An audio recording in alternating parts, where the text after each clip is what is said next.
to have the kind of team that nobody wants to play. And that means that we have to impose our will to dominate the competition all the time.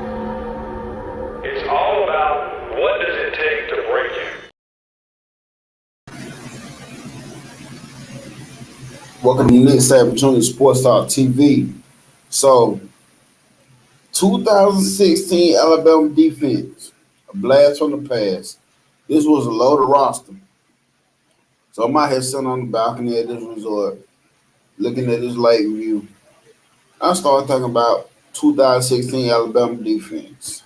Listen, Alabama defense was one of the most physical defenses in college football history that year. That's history.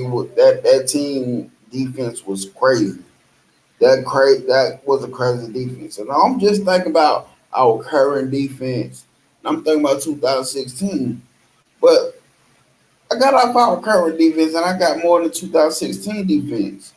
Listen, the stats for that defense were insane that year. Pass defense, we were 184.5 yards, first in FBS.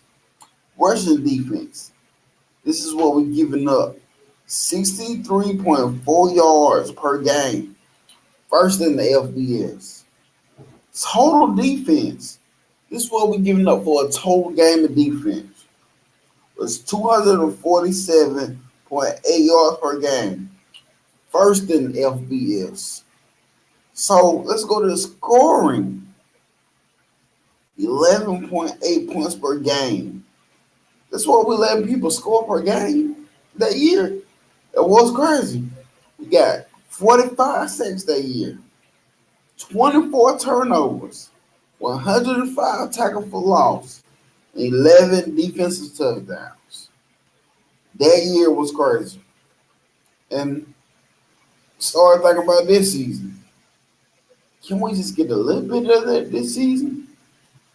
But then I go on. So now I'm thinking about our current defensive roster. And I go in my daydream about that 2016 team again.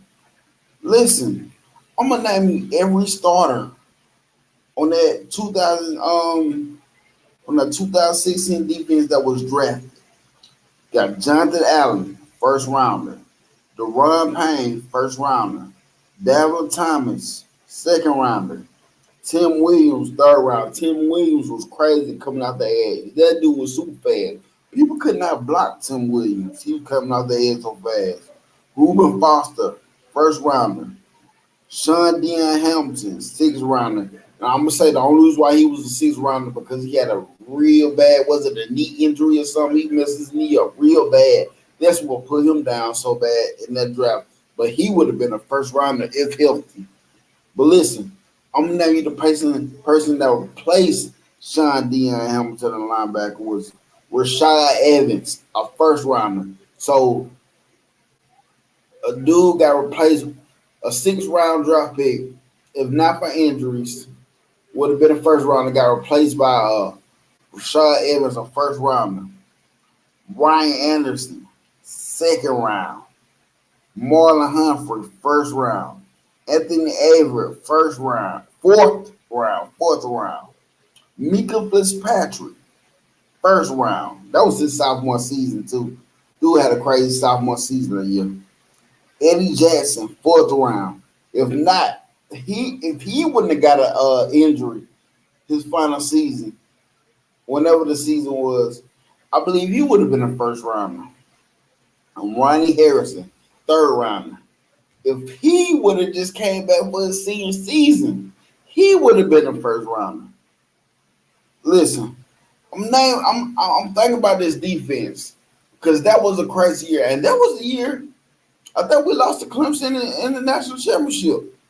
But listen, that defense prided themselves on playing team defense, attacking the football, defensive line, attacking the football, keeping everything in front of them. Don't let the big play get behind them. And listen, them boys played lockdown. Them boys played lockdown in that secondary. They wasn't playing. That was for the fumbles. That was getting after that quarterback. But let's go on to this defense this season. I can't compare this defense to it. But all I'm saying is we have some bright spots.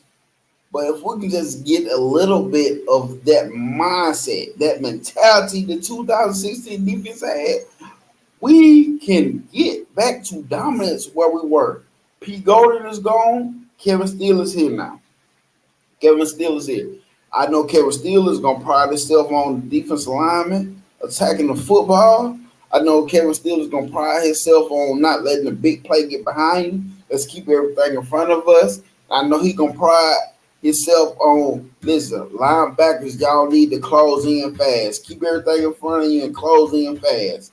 And listen, this can spark the beginning of the 2016 defense. We got Caleb Downs, Mika Fitzpatrick, Kool-Aid. That's one of them guys. He on that list. Hey, who can we compare him to? Maybe Marlon Humphrey? Nah, I can't compare him to Marlon Humphrey. But listen, he's Kool-Aid's gonna be a shutdown corner this season. He's gonna be a shutdown corner.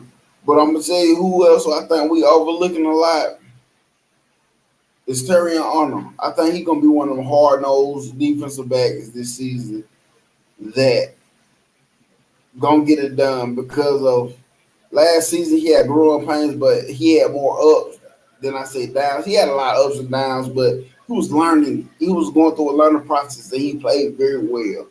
He played very well. Our defensive line, I think we got the dogs on the defensive line. I think Freddie Roach is going to help coach these boys up.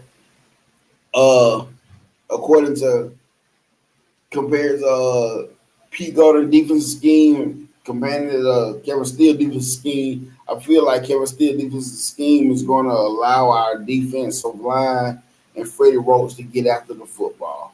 I feel like we're going to allow them to get out the football. And one guy that we're not talking about on this coaching staff enough is Charlie Strong. Charlie Strong.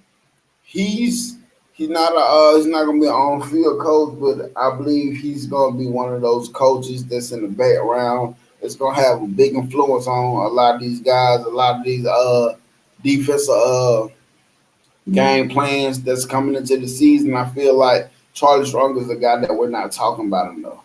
I feel like he's a guy we're not talking about enough. And Tavares Robinson is going to do a heck of a job with his secondary.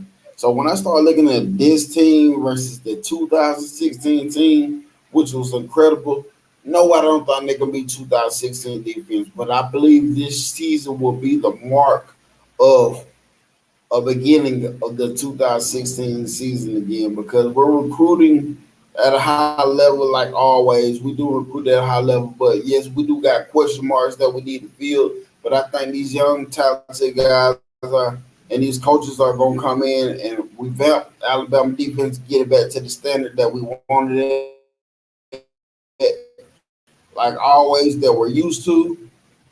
And I think we'll be back to dominance.